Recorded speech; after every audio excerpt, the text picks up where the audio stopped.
Hello, today we're going to be going over some transformations of functions, and this should be a nice little flashback to Algebra 1.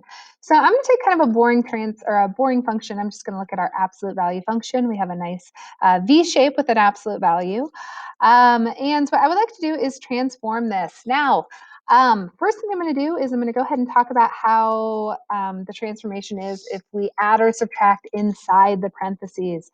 So if I add 1, or 2, or 3, or 4, or 5. Notice adding inside of our grouping symbol, adding inside of that absolute value tells us we are going to the left. And subtracting, we are going to the right. Oh boy. Now, outside, if I am adding, I am going up. And if I am subtracting, I am going down. There we go.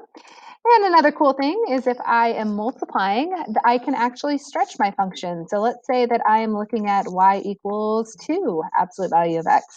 If we are multiplying by something that's absolute value is greater than 1, we are stretching that. Now, let's take a look if we were multiplied by something like a half. Well, think about this in terms of speeds. If this is the rate going up by 1, up 1 over 1, up 1 over 1, if I'm only going up at half the speed, well, that's going to look like it is compressed. And last but not least, if I have a negative, that is a reflection over the reflection over the x-axis. Now we are later on going to talk about multiplying inside of the grouping symbols, but for now, that is where we're at. So let's look at some of these exercises. We've got a lot of transformations, and the reason why is because they are important. So first things first.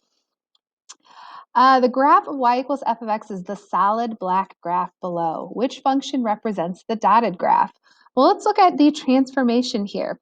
We were right here, and then we have moved to this.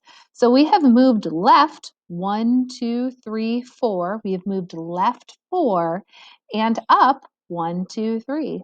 Well, left 4 means plus 4 inside, and then finally up 3 is plus 3 on the outside. So my correct answer is this one right here. We have gone left 4, up 3. All right, next activity will look like this. Next activity, transformation functions mixed. Ooh, all right. So we have been asked to graph this and kind of move some things around. So y equals -2 times the square root of x, and this is just our plain square root of x function. Now, first things first, we are going to be stretching this, and then we're also going to be reflecting this. So we have not moved this left or right or up or down or anything. However, what we have done is we have flipped it and we have doubled. So instead of up 1, now we're going to go down 2. Instead of up 1, we went down 2. And that is our answer there. Let's look at another one here. Ooh, I like this one. Okay, so this one, we have gone up by 2, and then this is going to be flipped. So let's graph this. We're going to move it up 2. All right, and then we are going to flip it. Instead of up 1 over 1, now we're going down. So we went up 2, and then we have flipped. All right, one more for fun. These are fun. I like these. All right, so this one is going to be a translation. This one looks like we have gone left 1 and down 3. Now, technically, you could drag around any of these points, but I think it's always easier to just grab the green one. So for this one, we are going left 1, down 3. So left 1, down 3. And there we go.